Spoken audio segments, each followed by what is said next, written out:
How to fix silenced calls on iPhone. Let's get started. For that, first of all, check the silent switch on the side of your iPhone. If you see an orange color, that means your iPhone is in silent mode. Simply toggle the switch up until the orange is no longer visible. Also, make sure that your volume is turned up. Now, when you receive a call, check if the ringtone is audible.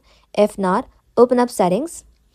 Inside Settings, you need to scroll below, tap on Sounds and Haptic, and then under ringtone and alert, make sure the slider is set to maximum. Also make sure you toggle off the switch next to change width buttons. Now inside here, if the ringtone is still silenced, head back to your settings, scroll down, then tap on apps.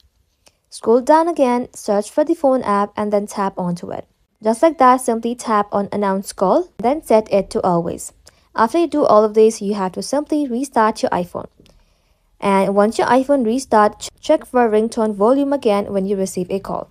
You should now be able to hear the ringtone. That's it.